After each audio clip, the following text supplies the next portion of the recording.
নসিহতগুলো করছি যারা আনম্যারিড, তোমার জন্য এগুলো শোনার চেয়ে বেশি দামি। কারণ এই ডিসিশনটা এত এত গুরুত্বপূর্ণ যে জীবনে যদি এটাতে ভুল করে ফেলেন কখনো, সারাটা জীবন আপনাকে এই বোঝাটা দিতে হবে যে আমরা এখন কি কি কাজ করলে কিভাবে স্টার্ট করব আর কিভাবে আমরা এটাকে সলভ করতে পারি। তো এই সলিউশনটা দুই রকম। এক নম্বর হচ্ছে যারা অলরেডি পরিবারে ঢুকে গেছেন তাদেরকে অন্য জায়গা থেকে শুরু করতে হবে। মানে যারা অলরেডি পরিবারে ঢুকে গেছেন আপনাদেরকে তওবা করে ফিরে এসে আবার শুরু করতে হবে। আর যারা পরিবারে এখনও ঢোকেন নাই, আপনারা এখনও সৌভাগ্যবান। এখন থেকে যদি আপনারা এই নসিহতগুলো মেনে চলতে পারেন, ইনশাল্লাহ আপনার পরিবারটা 8-10টা পরিবারের মতো হবে না ইনশাল্লাহ। রিজিকের ব্যবস্থাটাকে করে নেন, তারপরে ওদিকে যান। আপনার আপন ভাই হিসেবে আমি কথাগুলো বলছি, মনে করেন। এরপরে আপনি যখন বিয়ে করবেন, বললাম তো মেয়ের জাস্ট দিনদারিতা দেখবেন। হ্যাঁ, এর উপর যদি সৌন্দর্য থাকে আলহামদুলিল্লাহ, বংশ ভালো হয় আলহামদুলিল্লাহ, মেয়ের অর্থ সম্পদ আছে আলহামদুলিল্লাহ। যদি এগুলোর কোনোটাও না থাকে, দিনদারিতা থাকে, জাস্ট ওটাকে দেখেন, আর কিছু দেখার দরকার নেই, কিচ্ছু দেখার দরকার নেই। এরপরে আরেকটা কথা বলতে ভুলে গিয়েছি যে আপনি এই লেভেলে যাওয়ার আগে নিজেও পবিত্র থাকার চেষ্টা করেন। আপনি নিজে জেনায় যায় না, নিজে পর্নে যায় না, নিজে হারাম অ্যাফেয়ার্সে যায় না। যদি আপনি যান তাহলে আল্লাহ পাক কিন্তু আপনাকে পবিত্র স্ত্রী নাও দিতে পারেন। এটাই আল্লাহ পাকের নীতি যে একজন পবিত্র মানুষ পায়। ঠিক আছে, যে যেমন আল্লাহ পাক তাকে তেমন মিলিয়ে দেন, এটা আল্লাহ পাকের একটা সুন্নাহ। এর ব্যতিক্রম হতে পারে, কিন্তু আপনি যদি পবিত্র না থাকেন আপনি পবিত্র স্ত্রী নাও পেতে পারেন। তা আপনি আগে নিজে পবিত্র থাকেন, তারপরে আপনি এখন মেয়ে দেখেন। আলহামদুলিল্লাহ, বললাম দিনদারিতা প্রাধান্য দেন। এখানে হাদিসে এটা বলা হয় নাই যে 4টা গুণ দেখে বিয়ে করো, বরং বলা হয়েছে 4টা গুণ দেখে সাধারণত বিয়ে করা হয়। ঠিক আছে, করো আদেশটা এমন নয়, ইনকাহ কথাটা এমন নয়, বা ইনকাহু এমন নয়, তুনকাহু মানে বিয়ে সাধারণত করা হয়। কেউ টাকা দেখে, কেউ সৌন্দর্য দেখে, কেউ দেখে বংশ। তুমি দেখো দিন। নবীজি বলছেন তুমি দিন দেখো, না হলে তোমার হাত ধুলোয় ধূসরিত হবে, মানে ধ্বংস হয়ে যাবে তুমি। আর দিন দেখার ক্ষেত্রে শুধু বাইরের গেট আপটা যথেষ্ট নয়, তার পড়াশোনা দেখেন, তার হিস্ট্রি ঘাটবেন, তার অতীতে সে কোথায় কোথায় পড়াশোনা করেছে, কি করেছে, খোঁজ খবর নেবেন। হুট করে তাড়াহুড়া করে কোনো ডিসিশন নিয়ে ফেলবেন না, এটা খুব ভুল করে মানুষ। ঠিক আছে, তার হিস্ট্রি ঘাটেন যে সে কোথায় পড়াশোনা করেছে, কি করেছে না করেছে। তার পরিবারের বায়োডাটা ঘাটেন, তার পরিবারের সদস্যরা কেমন, নামাজ পড়ে কি না, তার ইসলামের প্রতি কেমন ধারণা পোষণ করে। তার মাকে দেখেন, তার মা পর্দা করে কি না, তার মা ইসলামের উপর আছে কি না। তার নানিকে দেখেন, তার পরিবারবর্গকে দেখেন, তারপর আপনি ডিসিশন নেওয়াটা সহজ হবে। এগুলোর চেয়ে ব্যতিক্রমও হতে পারে। ওই আজারের পরিবারে ইব্রাহিমের জন্ম হতে পারে, ফেরাউনের আন্ডারে আসিয়ার জন্ম হতে পারে, থাকতে পারে, কিন্তু এটা ব্যতিক্রম। নর্মালি কিন্তু সবসময় এমনটা হয় না। যে প্যারেন্টিংস দিয়ে তারা বড় হয়েছে, ওই প্যারেন্টিংস তাদের মধ্যে থেকে যায়। এই কারণে মেয়ের ব্যাপারে খুব সেন্সিটিভ থাকবেন। আগে পুরো বিষয়গুলো ঘেটে নিয়ে তারপরে আপনি কোনো জায়গায় পা দেন। তারও আগে ইস্তেখারা করবেন আল্লাহর কাছে, যে আল্লাহ আমি তোমার কাছে ইস্তেখারা করছি, আমি জানি না যে কোনটা আমার জন্য ভালো হবে, কোনটা খারাপ। আল্লাহ এটা যদি আমার জন্য ভালো হয় সহজ করে দাও, যদি খারাপ হয় আল্লাহ দূর করে দাও। নিজের উপর চাপ নিয়েন না। তারপরে যদি দেখেন আলহামদুলিল্লাহ দিনদার, আর ডানে বামে দেখার দরকার নাই। যদি আপনি আপনার মনের মতো দিনদার পবিত্র একজন মেয়ে পেয়ে যান, আর যদি সে সুন্দরীও হয় মাশাআল্লাহ, আর ভালো বংশের হয়, তাহলে সারাটা জীবন তাকে নিয়ে কাটিয়ে দেন, সারাটা জীবন তাকে নিয়ে কাটিয়ে দেন, আপনি হ্যাপি হবেন ইনশাআল্লাহ। ডানে বামে দেখার আর দরকার নাই। যদিও একাধিক বিয়ের অনুমতি আছে, কোরআন সুন্নায় সব কিছুই আছে, কিন্তু এখন বাস্তবতাটাও বুঝতে হবে। কীরকম? যে কোরআন সুন্নায় এমন অনেক কিছুই আছে যেটা বাস্তবে ইমপ্লিমেন্ট করাটা এতটাও সহজ না। যখন যারা করতে যায় তাদেরকে অনেক অনেক হ্যাসেল পোহাতে হয়, কারণ সমাজটা যেহেতু এমন না। কোরআন সুন্নায় আছে যদিও, কিন্তু সমাজটা এমন না। তখন ওই ব্যক্তি কোরআন সুন্নাহ মানতে গেলে দেখা যায় সমাজ থেকে ব্যাপক হ্যারাসমেন্টের শিকার হয়। যদিও এটা তার দোষ না, এটা আল্লাহ পাক তাকে হয় পরীক্ষা করছেন, অথবা এই ওসিলায় তার গুনাহ মাফ করবেন। কিন্তু নর্মালি যেটা চলছে এখানে আপনি আপনার বেস্টটা নেন, যেটা অপশনাল সেদিকে যাওয়ার দরকার নেই। এটা আমার নসিহত। কারণ সবার ওই শক্তি সামর্থ্য থাকে না যে সব কিছু সুন্দর মতো টাইটলি হ্যান্ডেল করতে পারবে। আর বলা যত সহজ, করার ব্যাপারটা এতটাও সহজ নয়। সো আর এই তো জেনারেশনের মেয়ের তো দেখছেনই, পান থেকে চুন খসলেই দেখবেন যে বিশাল তুলকালাম হয়ে যাচ্ছে আর কি। তো যদি আপনাকে আল্লাহ পাক আপনার পবিত্রতার কারণে, আপনার ঈমান আমলের কারণে খুশি হয়ে এমন একজন দিনদার, নেককার, পুণ্যবতী সুন্দরী সুশ্রী স্ত্রী দিয়ে দেন, আর ডানে বামে কখনো দেখবেন না, একদম তাকে নিয়ে পুরো লাইফটা কাটিয়ে দিবেন ইনশাআল্লাহ। ঠিক আছে? এরপরে দোয়া করবেন আল্লাহর কাছে, আল্লাহ এটার মধ্যে কল্যাণ বরকত দান করো। বিবাহের ক্ষেত্রে আপনি মোহরটাকে কম করবেন। আপনি মোহর মানে মেয়েদেরকে বলছি, মেয়ের বাবাদেরকে বলছি, সামর্থ্য অনুযায়ী করবেন, ছেলের সামর্থ্য অনুযায়ী করবেন, তার উপরে বোঝা চাপিয়ে দিবেন না। কিয়ামতের আলামতের হাদিসে আমি এটাও পড়েছি, শেষ জামানায় মোহর অনেক বেশি করা হবে, দেওয়া হবে কম। হয় না এমন? আর বাকি আছে আলামতের কিছু? তো ওই চিটারির মধ্যে নাই। আপনি বলছেন 1 লাখ, 1 লাখ আমি দিব নগদ, ব্যাস নগদ। বলছেন 5 লাখ দেওয়ার সামর্থ্য আছে আমার, 5 লাখ দিব, যে নগদ শেষ, পরে মাফ নিয়ে নিব, এইসব বার্গেনিংয়ে আপনি নাই। আর এখনকার বিবাহগুলো দেখলে মনে হয় যে মেয়ের বাবা ছেলেকে বিক্রি করছে আর ছেলের বাবা মেয়ে কিনছে। সবচেয়ে বেশি মোহর দেখা যায় যে চিটাগাং এরিয়ার দিকে আর কি। এবং আপনি জানেন কি না, সবচেয়ে বেশি বিবাহ বিচ্ছেদ ওই জায়গায় বেশি। বাংলাদেশে বিবাহ বিচ্ছেদ দেখা যায় যে প্রতি 24 ঘন্টায় দেখা যায় 28টা বা 29টা বাংলাদেশে। হ্যাঁ, শুধু তাই না, আমি দেখলাম যে 10 লক্ষ মেয়ে অতিরিক্ত আছে পুরুষদের তুলনায়, সমাজে ঘুরে বেড়াচ্ছে, স্বামী নাই, 10 লক্ষ মেয়ে। এবং এই ডিভোর্স দেওয়ার ক্ষেত্রে দেখা গেছে যে মেয়েদের প্রবণতা বেশি। 70% মেয়ে ডিভোর্স দিয়েছে, ছেলে দেয় নাই, 30% ছেলে। তাহলে মেয়েদের সাইকোলজি চিন্তা করেন। ও মনে করছে আমি তো এখন শিক্ষিত হয়ে গেছি, তোমাকে আমার দরকার নাই, আমি চাকরি করে খাবো। খুব বেশি শিক্ষিত দরকার নাই আপনার, দিনী শিক্ষা আছে কিনা ওটা দেখবেন। ফ্যামিনিস্ট মেয়েদেরকে নেওয়ার দরকার নাই, আপনি নেবেন ইসলামিক অনুশাসনে চলে এমন মেয়ে।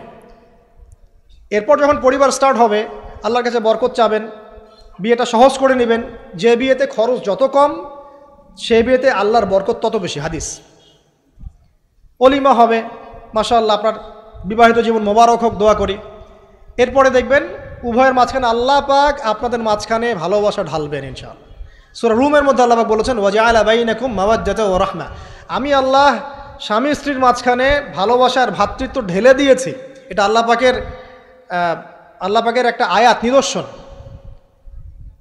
এই ঢেলে দেওয়া মানে কিন্তু আবার সেই ঢেলে দেওয়া নয়। কথা কি বুঝতে পারছেন? আচ্ছা, তারপরে আসেন, এবার আপনি পরিবার গঠন করেছেন।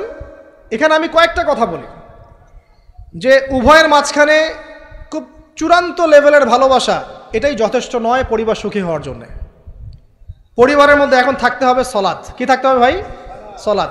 পরিবারে থাকতে হবে কোরআন, পরিবারে থাকবে সুন্নাহ, পরিবারে থাকবে ইসলামী অনুশাসন, পরিবারে থাকবে খাস পর্দা। আপনার বউকে মানুষ দেখেই নাই, এরকম পর্দা। আর কাপড় খোলা তো অনেক দূরের কথা। আমার এমন স্ত্রী আপনার স্ত্রীকে দেখেই নেই মানুষ, বাধ্য না হলে সে বাইরেই আসবে না। বাধ্য হয়েছে, আসছে, মাহারাম আছে, মাহারাম সাথে আছে, এখন বাইরে আসছে। আপনার স্ত্রী ওই মানুষের বাসায় গিয়ে রাত কাটাবে না, এমনকি মানুষের বাসার টয়লেটে গিয়েও যেন সে কাপড় না চেঞ্জ করে। কারো বাসায় গিয়ে স্ত্রীকে রেখে দিয়ে আসবেন না, যে অপরিচিত কারো বাসায় স্ত্রীকে রেখে আপনি কোনো কাজে গেছেন, যাবেন না, এটা করবেন না। আপনার কাছে মনে করেন একটা কোহিনূর হীরা আছে, মনে করেন, যেটার মূল্য ধরেন যে লক্ষ কোটি ডলার, এটা আপনি কি যত্রতত্র ইউজ করবেন, নাকি আপনি খুব যত্ন করে আপনার ভিতরে আগলে রাখবেন? কোনটা? ইসলাম এভাবে নারীকে সম্মানিত করেছে যে তারা আমাদের কাছে এত বেশি প্রেশিয়াস যে আমরা এভাবে যত্ন করে ওদেরকে ঢেকে রাখি। কথা কি বুঝতে পারছেন? আর তোমাদের কাছে মেয়েদের দাম নাই, তোমরা ল্যাংটা হয়ে ঘোরো, তোমাদের কে বাধা দিয়েছে? ঘুরছেও তো তাই। আর নগ্নতা বলতে আপনি কি মনে করছেন? খালি কি বিকিনি সংস্কৃতি নগ্নতা? নিসাউন কাসিয়াতুন আরিয়াও তো নগ্নতা, যে নারী পোশাক পরেও নগ্ন হয়ে আছে, এটাও তো নগ্নতা। আর নবীজি বলেছেন যে আরবদের ধ্বংস, লা ইলাহা ইল্লাল্লাহ, আল্লাহ ছাড়া কোনো ইলাহ নাই। কি ভয়ঙ্কর আযাব আসছে। তার স্ত্রী জায়নাব বিনতে জাহাশ তিনি বলছেন, ইয়া রাসূলুল্লাহ আনুহলিক ওয়া ফিনা সালিহিন, আমাদের মধ্যে সলেহ সৎ মানুষ থাকা সত্ত্বেও কি আমরা ধ্বংস হয়ে যাব? নবীজি বলছেন, নাম, হ্যাঁ, ইদা কাসরাতুল খাবাস, যখন অশ্লীলতা, বেহায়াপনা, নগ্নতা ছড়িয়ে পড়বে, তখন ভালো মন্দ সব ধুয়ে ধ্বংস হয়ে যাবে। এই কারণে নিজে খুব ভালো আছি, ওরা খারাপ, ওদেরকে কিছু বলার দরকার নাই বলে ভালো হয়ে থাকার সুযোগ নাই। ওগুলো যত ছড়াবে, ভালো আলেম জালেম সব ধ্বংস হয়ে যাবে। আল্লাহ বোঝার তৌফিক দান করুন। এবার আপনি আপনার স্ত্রীর সাথে এভাবে হৃদ্যতা মহব্বতের সম্পর্ক রাখবেন আল্লাহর জন্যে। পরিবারের সবার পিছনে আপনি খরচ করবেন, তাদের হক দিবেন, কার জন্যে? পরিবার বর্গের কারো কাছে কিছু পাওয়ার আশায় না। এই ফিলোসফিটা বোঝেন। পরিবারের কারো কাছে থ্যাঙ্কস পাওয়ার আশায়ও না। আপনি আল্লাহর সন্তুষ্টির জন্য ওদের পিছনে খরচ করবেন, ওদেরকে ভালোবাসবেন, ওদের হক আদায় করবেন। কার জন্যে? আল্লাহর জন্য। এবং এর জন্য আপনি নেকি পাবেন ইনশাআল্লাহ। আর যদি আপনি তাদের কাছে কিছু আশা করতে যান, মনে মনে বেশি এক্সপেকটেশন রাখেন, তখন আপনি কি হবেন জানেন? আপনি পদে পদে কষ্ট পাবেন, পদে পদে কষ্ট পাবেন। দেখে নিয়েন। শুধু আল্লাহর হয়ে যান, মানে আল্লাহই আপনার আপন, আল্লাহ ছাড়া আপনি কাউরে চেনেন না। আল্লাহ পাক বলেছেন এগুলো করতে, আমি করি। আল্লাহ পাক ভালোবাসা দিয়েছেন সন্তানের প্রতি, স্ত্রীর প্রতি, বাসি। কিন্তু এটা এত অধিক মাত্রায় নয় যে তার কারণে আল্লাহকে ছেড়ে দিব। বা স্ত্রী সন্তান যদি আল্লাহর পথে চলার ক্ষেত্রে বাধা দেয়, আল্লাহকে ছাড়তে পারবো না, প্রয়োজন ওদেরকে ছাড়তে পারবো, এরকম থাকবে বিষয়টা। ঠিক আছে? আরেকটা কথা বলি, শুধু ভালোবাসাই আদর্শ দাম্পত্যের জন্য যথেষ্ট নয়। এখানে প্রয়োজন হচ্ছে একে অপরের প্রতি সম্মানবোধ থাকতে হবে, একে অপরের প্রতি বিশ্বাস থাকতে হবে। বিশ্বাস না থাকলে ওই পরিবারে শান্তি থাকে না। আপনি অনেক বড় আলেম, কিন্তু যদি আপনার স্ত্রী আপনাকে বিশ্বাস না করে, আপনি শান্তি পাবেন না। আপনি জানছেন আপনি ইনোসেন্ট, আপনি অনেস্ট, কিন্তু আপনার পরিবারের সদস্য, আপনার স্ত্রী আপনাকে বিশ্বাস করছে না, তখন আপনি পরিবারে সুখ পাবেন না। তো বিশ্বাস খুব ইম্পর্টেন্ট। আমি তো বলি যে ভালোবাসার চেয়ে বিশ্বাস বেশি ইম্পর্টেন্ট। কারণ আগে ঈমান না আগে আমল? কোনটা আগে? ঈমান মানে কি? বিশ্বাস না? আগে বিশ্বাস, তারপরে না আমল? ভালোবাসা একটা আমল, আর বিশ্বাসটা কি? ঈমান। আমার প্রতি যদি আপনার ঈমান না থাকে, তাহলে আপনি আমাকে ভালোবাসবেন কিভাবে? বিশ্বাস থাকতে হবে, স্বামীর প্রতি স্ত্রী, স্ত্রী প্রতি স্বামী। এবং এখানে পুরুষদেরকে সহনশীল হতে হবে, কারণ আপনার স্ত্রী সারা জীবনে আপনাকে প্রচুর পেইন দিতে পারে, এবং এটা মেয়েদের ফিতরত। এখানে সবরের জাজল্যমান দৃষ্টান্ত স্থাপন করতে হবে, নসিহত করতে থাকতে হবে, ততদিন পর্যন্ত যখন আপনি দেখছেন যে হ্যাঁ এগুলোতে কাজ হচ্ছে। যদি করতে করতে করতে করতে কাজ না হয়, দেখা যায় এই ফিতনায় জর্জরিত থেকে আপনার দিনের পথে চলাটা ব্যাহত হচ্ছে, তখন আপনার উচিত হবে আসহাবুল কাহাফের মতো চিন্তা করা। ইশারা দিলাম, যথেষ্ট।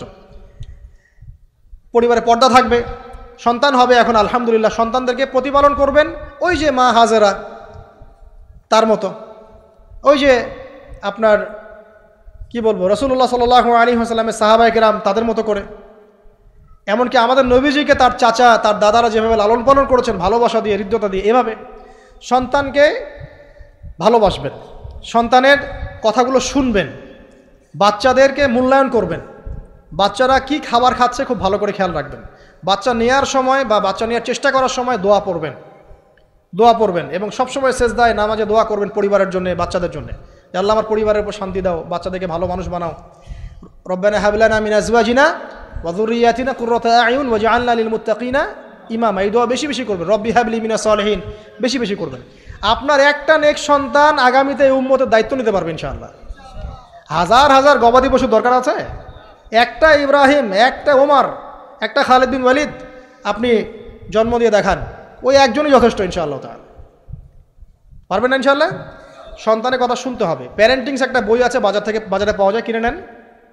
ওখানে প্যারেন্টিংসের অনেক টিপস আছে। সন্তান কি খাচ্ছে, কার সাথে মিশছে, কোন বন্ধুর সাথে খেলছে, আপনার কোন স্কুল কোন কলেজে পড়ছে, এগুলো খেয়াল রাখতে হবে। কোন ডিভাইস ইউজ করছে, বাসায় সন্তান কি পরিবেশ দেখে বড় হচ্ছে, পিতামাতার মধ্যে ভালোবাসা দেখে বড় হচ্ছে নাকি ঝগড়া দেখে দেখে বড় হচ্ছে, এটা খুব ইফেক্ট করে। সবচেয়ে বড় কথা, সন্তানকে পিছন থেকে আপনাকে বুস্ট আপ করতে হবে। আপনার সন্তানকে আল্লাহ পাক নির্দিষ্ট একটা প্রতিভা দিয়ে পাঠাবেন। হয় সে ভালো লিখতে পারবে, না হলে ভালো বলবে, না হলে ভালো খেলবে, না হলে কিছু একটা ভালো চিন্তা করবে, ভালো আর্ট করবে। ওর প্রতিভাকে ওর উপরে চাপিয়ে দিবেন না। ওর যে প্রতিভা আছে ওই প্রতিভা অনুযায়ী তাকে বেড়ে উঠতে দেন। হাতের আঙ্গুলগুলোকে জোর করে করে টেনে সোজা করার দরকার নাই, আঙ্গুল ভেঙে যেতে পারে। আঙ্গুলকে বাড়তে দেন। ওকে আল্লাহ পাক একটা রং দিয়েছে, একটা প্রতিভা দিয়েছে, ওকে বিকশিত হতে দেন। ওর গন্ধটা আমরা যেন পাই, ওর গন্ধ পরিস্ফুটিত হতে দেন। ওকে চাপ দিবেন না। এখনকার পরিবারে প্রচুর চাপ, দেখবেন যে সন্তানের পিতামাতারা চাপ দিতে দিতে সন্তান আত্মহত্যা করে ফেলছে, করছে না? রেজাল্ট খারাপ হলো, কি চাপ, কি করলি সারা জীবনে, এসএসসিতে এ প্লাস পাইতে পারলি না, বেচারা গলা লটকাই দিয়ে মরে গেল। কি হয়েছে? এসএসসিতে রেজাল্ট খারাপ হয়েছে তো কি হয়েছে? জীবনে এটাই সব কিছু? একটা না হয় দুর্ঘটনা ঘটে গেছে জীবনে, তাকে জীবনে নষ্ট হয়ে গেছে নাকি? তো পিতামাতার চাপের কারণে, এই যে চাকরি পাইস না, সারা জীবন ধরে খাওয়াইলাম পড়াইলাম, চাকরি করতে পারিস না, আমাদেরকে দেখতে পারিস না, চাপ দিতে দিতে বেচারা এখন মাদকের দিকে। পরিবারের চাপ নিতে পারে না, ওই যে মাদকের কাছে গিয়ে শান্তি খুঁজতেছে। তারপরে ওই যে ওই যে পতিতালয়ে গিয়ে শান্তি খুঁজতেছে, ওই গার্লফ্রেন্ডের কাছে শান্তি খুঁজতেছে। তো পরিবার থেকে চাপের এই সংস্কৃতি বন্ধ করতে হবে। পরিবারের সন্তানদেরও পিতামাতাকে চাপ দেওয়া উচিত নয়, পিতামাতারও উচিত নয় সন্তানকে চাপ দেওয়া, বরং তার প্রতিভাটাকে ফাইন্ড আউট করে আপনি বিচক্ষণ বাবা হিসেবে আপনি দেখবেন যে তার প্রতিভা কোন দিকে আছে, সেদিকে আপনি তাকে নিয়ে যাবেন। আর যদি আপনি আল্লাহওয়ালা হন, দেখবেন ইনশাআল্লাহ তার প্রতিভা ইসলামের দিকেই থাকবে ইনশাআল্লাহ।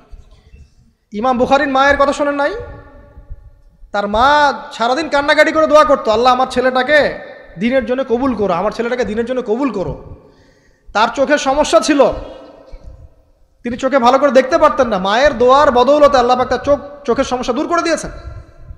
এখন ইমাম বুখারী রাহিমাহুল্লাহর কিতাব সবাই পড়ছে না? একজন মায়ের তাড়না দেখেন, মা সন্তানের জন্য দোয়া করবে, আল্লাহ আমার সন্তানটাকে দিনের জন্য কবুল করো। বাবা দোয়া করবে, আল্লাহ আমার বাচ্চাটাকে দিনের জন্য কবুল করো। এই যে বাবা নূহের তাড়না দেখেন, ইব্রাহিম আলাইহিস সালামের তাড়না দেখেন, রব্বি হাবলি মিনাস সালিহিন, আল্লাহ আমাকে সুসন্তান দান করো। চাপ দিয়েন না, সন্তানের প্রতিভা অনুযায়ী আপনি তাকে বিকশিত হতে দেন, ইনশাআল্লাহ দেখবেন একদিন সে আপনার মুখ উজ্জ্বল করবে ইনশাআল্লাহ। আর চাপ দিলে কি হবে জানেন? অকালেই ঝরে পড়বে, অকালে ঝরে পড়বে, ওর মাইন্ডটা বিক্ষিপ্ত হয়ে যাবে, তখন পরিবার থেকে তার একটা দূরত্ব সৃষ্টি হবে। আর ওই সুযোগ শয়তান নিবে, খারাপ বন্ধুর পাল্লায় পড়বে, আয় গাঁজা একটা টান দে, আয় একটু ইয়াবা খা, একটু এটা কর সেটা কর, আস্তে আস্তে দেখবেন হারায় গেছে অন্ধকার জগতে। আর অন্ধকার জগৎ একবার হারায় গেলে আর ফিরে পাবেন না। এদিকে প্র্যাকটিক্যাল কথা না ভাই, মেয়েকে চাপ দিবেন, দেখবেন যে বেঁকে বসছে। যদি ছোটবেলা থেকে মেয়েকে আপনি সুন্দর হিজাব পোশাক তরবিয়ত দিতে পারেন, এই মেয়ে বড় হয়ে ইনশাল্লাহ বেলাইনে যাবে না। কিন্তু ছোটবেলা থেকে ওকে যদি আপনি নায়িকাদের মতো মানুষ করেন, আর বড় হয়ে পস্তাবেন আমার মেয়ে কেন ছেলের হাত ধরে পারা গেল, এটা তো আপনার জন্য হয়েছে। ছোটবেলা থেকে এই সন্তানের অনুশাসনটাকে ঠিক করতে হবে। ওই যে বললাম, পিতা মাতা যদি দিনদার মুত্তাকি পরেজগার হয়, তাদেরকে দেখেই সন্তান শিখবে। আমরা যখন সেজদা করি, আমাদের ছেলেমেয়েরা পিঠে উঠে আসে না? ওরাও দেখবেন সেজদা করার ট্রাই করে না? মসজিদে নিয়ে আসেন বাচ্চাকে, দেখবেন ও দেখে দেখে দেখছে যে কী করছে এরা, কী করছে, ও তখন নিজেও একটু হাত বাঁধার চেষ্টা করে, এমন করে দাঁড়া থাকে, খেয়াল করে নাই? হাত তুলে। বাচ্চারা দেখে শিখবে, পরিবারে দেখে বাচ্চারা শিখবে যে পিতামাতা কেমন, কিভাবে কথা বলে, পিতা কেমন করে মায়ের সাথে কথা বলছে, মা কেমন করে পিতার সাথে কথা বলছে, সে ওইভাবেই কথা বলবে। যে পরিবারে ওমরের মতো পিতা আছে, ওই পরিবার কি খারাপ হতে পারবে? যে পরিবারে হাজরা আলাইহিস সালামের মতো মা আছে, ওই পরিবার খারাপ হতে পারে? তো প্যারেন্টিংটা ঠিক করতে হবে, নৈতিক আদর্শের সাথে তাদেরকে ভালো খাবার দিবেন, খাবারের ব্যাপারে সচেতন থাকবেন, কার্বোহাইড্রেট পাচ্ছে কিনা, প্রোটিন ঠিকমতো পাচ্ছে কিনা, ভিটামিন পাচ্ছে কিনা, হ্যাঁ ও পরিষ্কার পরিচ্ছন্ন থাকছে কিনা, পরিবারটা থাকবে নিট অ্যান্ড ক্লিন, চকচকা। এখানে যেন মানে আর বলে না যে পবিত্রতা ইমানের অর্ধেক, হাদিস আছে না? মানে পরিবারগুলো হবে নিট অ্যান্ড ক্লিন, ঝকঝকা, রুচিশীল। এখানে যেন নোংরা বিষয় না থাকে, নোংরা আবর্জনা, বাথরুম ঠিক নাই, এটা ঠিক নাই, এমন না, ঝকঝকা পরিবার। আপনার সামর্থ্য অনুযায়ী আপনি করবেন, কারণ পরিচ্ছন্ন না থাকলে বাচ্চা কাচ্চা অসুস্থ হবে বেশি, অসুস্থ হলে পরে আপনার পেরেশানি, ওরা খাবে না ঠিকমতো, রুচি ঠিকমতো থাকবে না, বাতটা ঠিক বাড়বে না ঠিকমতো। তো পরিচ্ছন্নতার সাথে সঠিক খাবার, সঠিক প্যারেন্টিং, ইসলামিক তরবিয়ত এবং তার উপর চাপ প্রয়োগ না করে তাকে তার প্রতিভাটা বিকশিত হতে দেওয়া। চাপ প্রয়োগ না করার মানে এই নয় যে আপনি শাসনই করবেন না, পরিবারের উপর শাসন লাঠি থাকবে, কিন্তু ওটার যত্রতত্র প্রয়োগ করবেন না। যদি আপনি একদিন খুব বেশি পিটায় দেন, তারপর থেকে আপনার সন্তান আপনাকে ভয় পাবে না। কিন্তু আল্লাহ পাক কোরআনের জন্য বারবার একটা সাইকোলজি অ্যাপ্লাই করেছেন যে জাহান্নামে শাস্তি কিন্তু দিব, শাস্তি কিন্তু দিব, শাস্তি কিন্তু দিব। এই যে ভয়, আমরা কিন্তু ভয়েই জাহান্নাম থেকে দূরে আছি। তো এটা একটা সাইকোলজি। এভাবে পরিবার এগিয়ে যাবে ইনশাআল্লাহ। সন্তান বড় হবে, আপনি মিরাস, সন্তানের মিরাস ডিস্ট্রিবিউট করবেন, যার যার হক তাকে দিবেন। তারপরে পরিবারের মধ্যে আর কয়েকটা বিষয় জাস্ট শেষ করে দেই, যে পরিবারের মধ্যে নিয়মিত কোরআনের চর্চা থাকবে। সন্তান সন্ততি তারা ইসলামিক অনুশাসন পাচ্ছে কিনা, ইসলামিক পড়াশোনা করছে কিনা খেয়াল রাখতে হবে।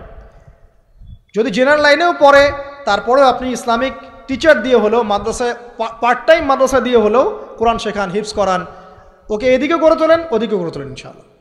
আমরা এমন প্রজন্ম চাচ্ছি না যারা এককেন্দ্রিক, আমরা চাচ্ছি এমন প্রজন্ম যারা কোরআন সুন্নাহকে হাতে নিয়ে ওয়ার্ল্ডকে ডিল করতে পারে, ওয়ার্ল্ডকে চ্যালেঞ্জ করতে পারে। এই চ্যালেঞ্জ করতে হলে আপনাকে সব ধরনের জ্ঞান অর্জন করতে হবে। খেয়াল রাখেন পরিবারে যেন ফ্রি মিক্সিংটা না আসে, পরিবারে যেন এই যে নারী পুরুষের অবাধ মেলামেশা না আসে।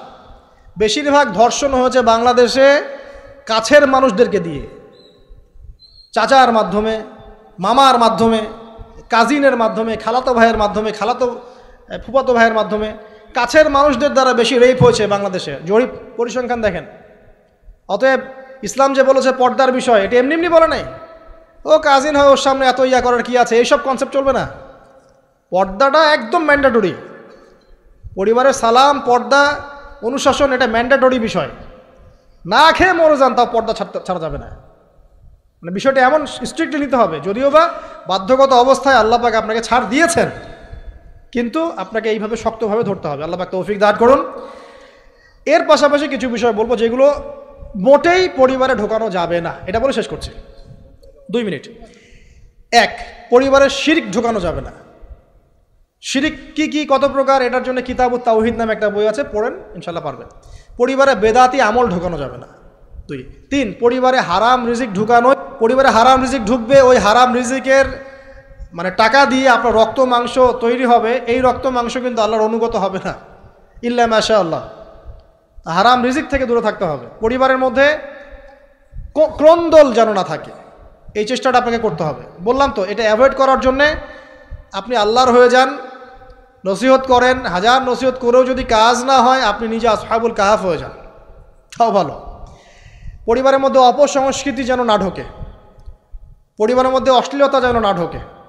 পরিবারে এখনকার চলমান যে ফিতনাগুলো চলছে, এই যে ডিভাইসের মাধ্যমে, গেমিংয়ের মাধ্যমে, এই যে আপনি বলেন পাবজি টাবজি, ফ্রি ফায়ার, হাবিজাবি, হ্যাঁ, ইন্টারনেট সেকশনের যে নগ্নতা, তারপরে অনলাইনে যে জুয়া ঢুকেছে, লুডু ঢুকেছে, কত কি ঢুকেছে, আমি আসলে এগুলো শুনেছি, আমি দেখিনি এগুলো কিছু, আমি যা শুনি এগুলো। তো এই যে বিষয়গুলো, সেগুলো আপনার পরিবারের নৈতিক মূল্যবোধটাকে নষ্ট করে ফেলবে।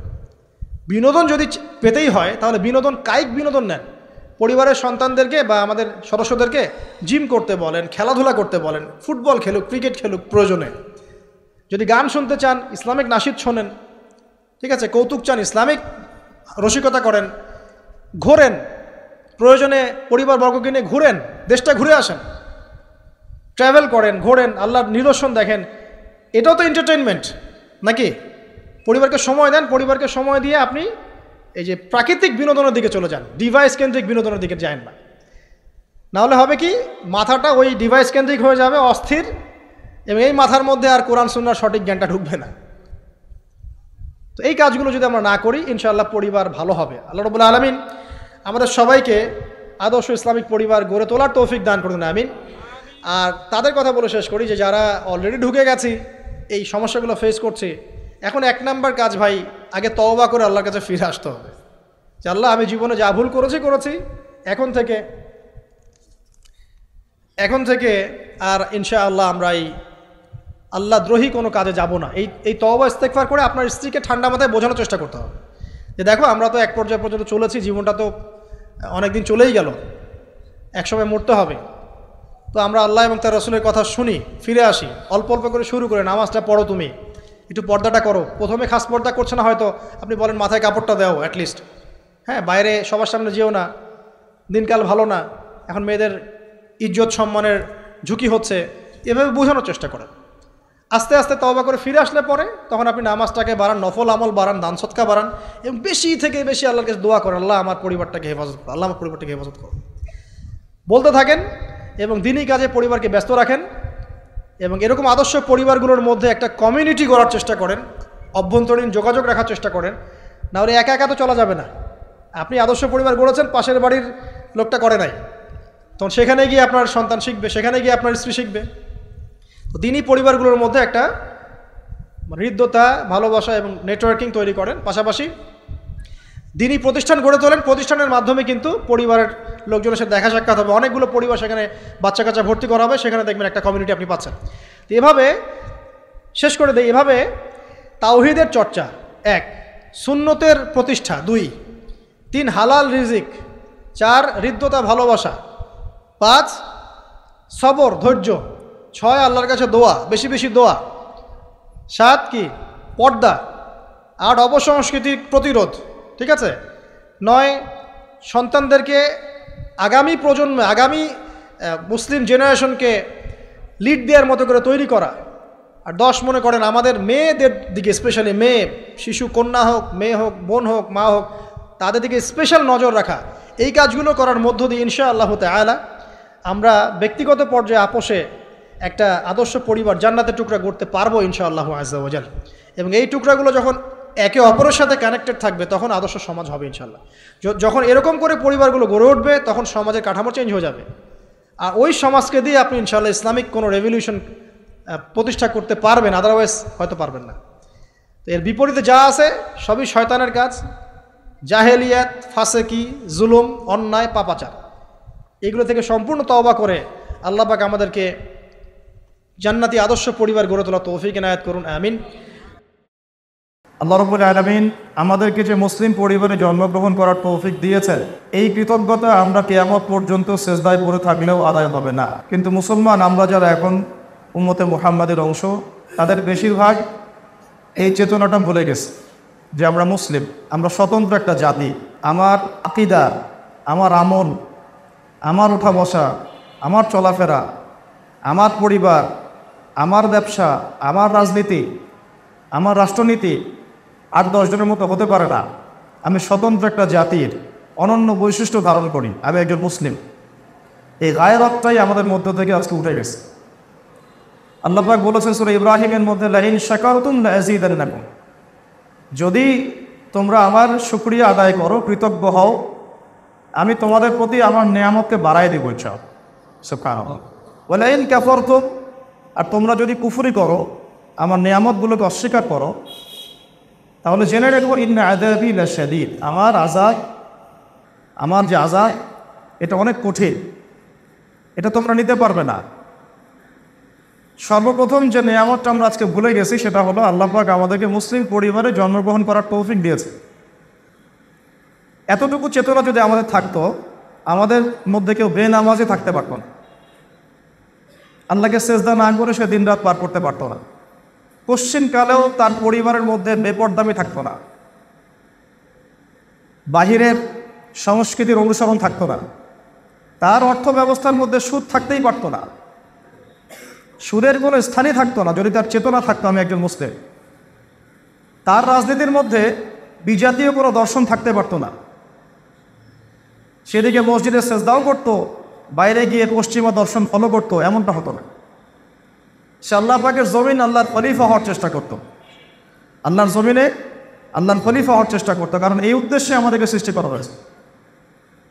স্মরণ করেন সূরা বাকারার শুরুর দিকে পড়েছেন রমজান মাসে, ওয়াইজ ক্বালা রাব্বুকা লিল মালাইকা ইন্নী জাইলুন ফিল আরদি খলিফা। স্মরণ করুন হে নবী সেই সময়ের কথা যখন আমি আল্লাহ ফেরেশতাদেরকে বলেছিলাম যে আমি দুনিয়াতে আমার খলিফা পাঠাতে চাই। ফেরেশতারা কি বলেছিলেন? আতাজআলু ফিহা মান ইউফসিদু ফিহা ওয়া ইয়াসফিকুদ দিমা, আপনি কি এমন কাউকে দুনিয়ায় পাঠাতে চাচ্ছেন, এমন কাউকে পৃথিবীতে পাঠাতে চাচ্ছেন যে পৃথিবীতে গিয়ে ফিতনা ফাসাদ সৃষ্টি করবে, রক্তপাত ঘটাবে? অথচ আমরাই তো আপনার তাসবিহ পাঠ করছি। আল্লাহ পাক বললেন ইন্নী আ'লামু মা লা তা'লামুন, আমি যা জানি তোমরা তা জানো না। এখানে সৃষ্টির উদ্দেশ্য পাচ্ছি, আমাদেরকে কেন সৃষ্টি করা হয়েছে, কে আল্লাহর খলিফা? আমাদেরকে সৃষ্টি করা হয়েছে আল্লাহর খলিফা হিসাবে। প্রত্যেক নবী আল্লাহর খলিফা ছিলেন, প্রত্যেক রাসূল আল্লাহর খলিফা ছিলেন, প্রত্যেক ইমাম আল্লাহর খলিফা ছিলেন, এমনকি আমরাও আল্লাহ পাকের খলিফা।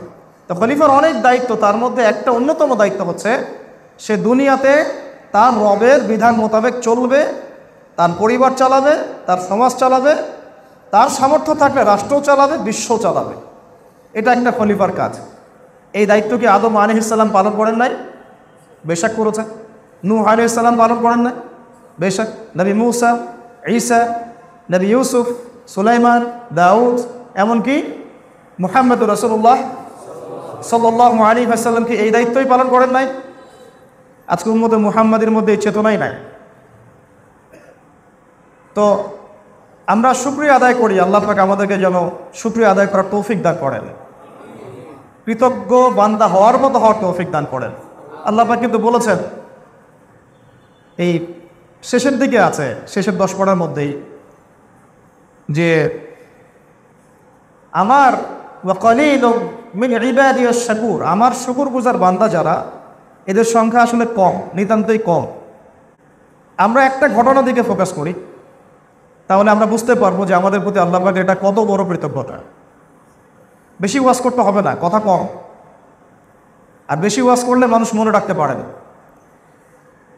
আল্লাহ নবী সাল্লাল্লাহু আলাইহি ওয়াসাল্লামকে সবচেয়ে বেশি সাহায্য সহযোগিতা করেছেন যিনি, তার মধ্যে অন্যতম একজন হচ্ছেন চাচা আবু তালেব। কি নাম? তার বাবা ইন্তেকাল করেছেন জন্মের আগে, এতিম অবস্থায় বড় হয়েছেন। এই জন্য এতিমদের সাথে আল্লাহ পাকের সরাসরি সম্পর্ক থাকে, কারণ তাদেরকে সবাই গ্রহণ করতে চায় না। তারা সমাজে একাকিত্ব অনুভব করে, তারা বিভিন্ন দরজা থেকে ধাক্কা খায়। পরে আল্লাহ পাক তাদেরকে রহমতের কোলে উঠায় না, আর যদি সে আল্লাহর অনুগত হয়, যদি সে আল্লাহর কি হয়, অনুগত হয়।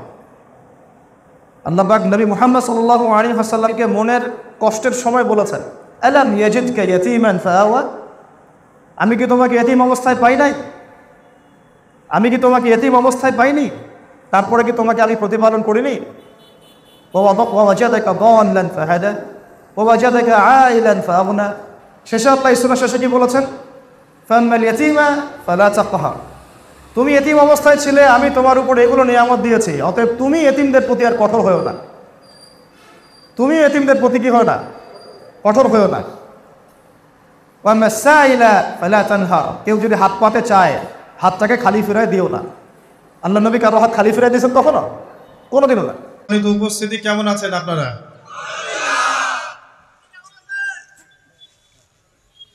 আলহামদুলিল্লাহ আলা কুল্লি হাল ওয়া ফি কুল্লি মাকান। যদিও বা বর্তমান প্রেক্ষাপটে একজন মুসলিম ভালো থাকতে পারে না, বর্তমান প্রেক্ষাপট এতই খারাপ, কিয়ামতের আলামতগুলো এমনভাবে প্রকাশ হয়েছে এখন যে একজন ইমানদার মুসলিমের পক্ষে নিশ্চিন্তে থাকা আর ভালো থাকাটা খুব কষ্টকর। তারপরেও নবী সাল্লাল্লাহু আলাইহি ওয়াসাল্লাম আমাদেরকে দিক নির্দেশনা দিয়েছেন যে যখন ফিতনার যুগ আসবে, ফিতনার যুগ বলতে চতুর্দিক থেকে ফিতনার ফাসাদ। ফিতনা ফাসাদ কেমন? মানে আল্লাহ রাব্বুল আলামিন কোরআনে একটা বিষয় বলছেন, সমাজ তার উল্টা চলছে, এগুলো ফিতনা। নবী সাল্লাল্লাহু আলাইহি ওয়াসাল্লাম হাদিসে একটা বিষয় বলেছেন, সমাজ তার উল্টা চলছে, এর নাম ফিতনা। পরিবারে ফিতনা, ধর্মের মধ্যে ফিতনা, সমাজে ফিতনা, অর্থনীতিতে ফিতনা, এখন সংস্কৃতির মধ্যেও ফিতনা। তো এই ফিতনাময় পরিবেশে নবী সাল্লাল্লাহু আলাইহি ওয়াসাল্লাম বলেছেন যে কেউ যদি ঈমান এবং আমলের উপরে, মানে নবী সাল্লাল্লাহু আলাইহি ওয়াসাল্লামের আদর্শের উপরে সবর করতে পারে, টিকে থাকতে পারে, তার জন্য 50 জন শহীদ সাহাবীর নেকি হবে ইনশাআল্লাহ। তো ফিতনাময় পরিবেশে যদি সবর করা যায়, হকের উপর অটল থাকার চেষ্টা করা যায়, ইনশাআল্লাহ আপনি 50 জন শহীদ সাহাবীর নেকি পাবেন ইনশাআল্লাহ। তো প্রত্যেকটা ক্ষেত্রেই আপনি ফিতনা পাবেন। পরিবারের দিকে তাকাবেন, দেখবেন পরিবারের বন্ধনগুলো আগের মতো নাই, প্রচুর ডিভোর্স হচ্ছে, স্বামী স্ত্রীর বিচ্ছেদ প্রচুর বেড়ে গেছে। তারপরে সন্তান সন্ততি আমাদের পরিবারে যারা আছে, দেখবেন এরা বেশিরভাগই দুনিয়াদার হয়ে গেছে, দিনের খুব একটা ফিকির নাই। বেশিরভাগ পরিবারের সদস্য দেখবেন নামাজ কালামের এখন ধার ধারছে না। ম্যাক্সিমাম পরিবার থেকে আস্তে আস্তে পর্দাটা কিন্তু শিথিল হয়ে যাচ্ছে। আপনি ব্যক্তি জীবনের দিকে তাকিয়ে দেখেন, গর্বের সাথে আমরা বলি না যে 90% মুসলিমের বাংলাদেশ, দেখবেন মেজরিটি সংখ্যক মুসলিম 5 ওয়াক্ত নামাজ জামাতে পড়ে না। বেশিরভাগ মুসলিম দেখবেন আল কোরআন বিশুদ্ধ করে তেলাওয়াতও করতে পারে না। তো এরপরেও আমরা দাবি করি যে আমরা প্রকৃত মুসলিম, জান্নাত আমাদের জন্য অপেক্ষা করছে। আসলে বাস্তবতা এমন নয়। যারা কোরআন আমরা টুকটাক পড়তে জানি, তাদের মধ্যে কত পার্সেন্ট কোরআনের অর্থ বোঝে? এই আল্লাহ পাকের কিতাব আমার হাতে আছে, এই কিতাবের অর্থ কতজন বোঝে? এটা একটা চ্যালেঞ্জ। যারা কোরআন পড়তে জানি আমরা, তাদের প্রতি চ্যালেঞ্জ, দেখেন তাদের মধ্যে কত পার্সেন্ট মানুষ কোরআনের অর্থ বলতে পারবে। আর অর্থটা যে জানা জরুরি, এই বিষয়টাও আমরা এখন জনগণকে বোঝাতে ব্যর্থ হচ্ছি। কোরআনের অর্থটা যে বোঝাটা জরুরি, এটা বোঝাতেও ব্যর্থ হচ্ছে। কারণ আমরা সবাই প্রত্যেক হরফে 10 নেকি পেতে চাই। কোরআন তেলাওয়াত করলে প্রত্যেক হরফে 10 নেকি হবে, এই তো। তো এই কনসেপ্ট যখন আমার মাথায় ঢুকে গেছে, আমি ওখানে নিজেকে থামিয়ে দিয়েছি। অর্থ বুঝে গবেষণা করলে এবং কোরআন কেন্দ্রিক জীবন ব্যবস্থা গড়লে যে আরও বেশি নেকি হয়, এটা আমার মাথায় নাই। প্রত্যেক হরফে 10 নেকি তো আপনি পাবেন তেলাওয়াত করলে, কিন্তু অর্থ বুঝে এর ভিতরে ঢুকলে, গবেষণা করলে এর মূল স্বাদটা পাওয়া যায়, এটা আমরা বুঝতে পারছি না। দেখবেন বেশিরভাগ মানুষ কোরআনের অর্থটা জানে না। আবার আমরা যারা টুকটাক ভাঙাচুরো অর্থ জানি, তারা আবার দেখবেন কোরআনের সমস্ত আদেশ মেনে চলতে পারছি না এবং কোরআনের সমস্ত নিষেধও বর্জন করতে পারছি না। সমস্যা কিন্তু এখানেও থেকে গেছে। আবার কোরআনের ব্যাখ্যায় আছে হাদিস। তো এই হাদিসকে কেন্দ্র করে কোনো বিভ্রান্তির সুযোগ ছিল না, কিন্তু এখানেও আমরা বিভিন্ন জাল এবং বানোয়াট হাদিসের উপর আমলও শুরু করেছি। হাদিসের নামে এমন অনেক কিছুই চলছে সমাজে যেগুলোর সাথে হাদিসের কোনো সম্পর্ক নাই। আমি বলতে চাচ্ছি যে হাদিসের নামে আবার সমাজে এমন অনেক আমল চালু আছে যেগুলোর সাথে আবার হাদিসের কোনো সম্পর্ক নাই। তো দেখুন, ধর্মের মধ্যেও সমস্যা থেকে গেছে। আবার আমরা সবাই মুসলিম, আমাদের সবার ইউনাইটেড থাকার কথা। মুসলিম একটা জাতি, তাদের আল্লাহ একজন, রাসূল একজন, কেবলা এক, তাদের সবার মধ্যে একটা ইউনিটির কথা ছিল। কিন্তু আমরা ধর্মতাত্ত্বিকভাবে এবং পলিটিক্যালি আমরা বিভিন্ন দলে বিভক্ত এবং আপসের মধ্যে মিল মহব্বত কম। বাইরে হয়তো আমরা বলি যে আমি একজন ধর্মতাত্ত্বিক দলের সদস্য, সে আরেকটা ধর্মতাত্ত্বিক সংগঠনের সদস্য, সে আরেকটা মানহাজ ফলো করে, সে আরেক জামায়াতের, সে আরেক তরিকার ইত্যাদি। আমরা সবাই এক, যদি আমরা বাইরে এই কথাটা বলি, কিন্তু অন্তর থেকে কিন্তু আমাদের এই বিষয়টা আসছে না। আমরা ভিতর থেকেই ঐক্যবদ্ধ হতে পারতাম, তাহলে উম্মার আজকে এই অবস্থা হতো না। তো দেখুন, ধর্মকেন্দ্রিক অনেক প্রবলেম থেকে গেছে এখনো। আবার আল্লাহ রাসূল সাল্লাল্লাহু আলাইহি ওয়াসাল্লাম হাদিসের মধ্যে এবং আল্লাহ পাক কোরআনের মধ্যে ধর্ম নিয়ে বাড়াবাড়ি করতে নিষেধ করেছে। ধর্ম নিয়ে বাড়াবাড়ি করো না, তোমরা নিজেদের ধর্ম পালন করো। তা আমরা নিজের ধর্ম যতটা না পালন করি, অন্যের ধর্মের দিকে আঙ্গুলটা তার চেয়ে বেশি তুলি। আমরা আগে নিজের রিলিজিয়নটাকে ঠিকমতো পালন করি, দেখবেন সমাজ ঠিকই পরিবর্তন হয়ে গেছে ইনশাআল্লাহ। তো আমি একটা ধর্ম পালন করি বলে অন্য ধর্মের মানুষের প্রতি বিদ্বেষ পোষণ করতে হবে বা তাদের উপর ঘৃণার মনোভাব প্রকাশ করতে হবে, এটা আল্লাহ পাক শেখান নাই, তার রাসূল শেখান নাই। আল্লাহ এবং তার রাসূল কি শিখিয়েছেন? ইসলামের সত্য বিষয়টাকে আপনি সবার সামনে উপস্থাপন করবেন। যার ইচ্ছা হবে সে কবুল করবে, যার ইচ্ছা হবে সে অস্বীকার করবে। যার যার কবরে শেষে যাবে, যার যার হিসেব শেষে দিবে। চাপিয়ে দেওয়ার সিস্টেমটা ইসলামের মধ্যে নাই। এখন আসেন, পরিবারের আপনাকে ফিতনা কিছু বললাম। অর্থনীতির জীবনে যাবেন, ব্যবসা বাণিজ্যের মধ্যে যান, দেখেন বেশিরভাগ কালোবাজারি করছে, সিন্ডিকেট করছে, মজুদদার মাপে কম দিচ্ছে, জনগণকে ঠকাচ্ছে, করছে না?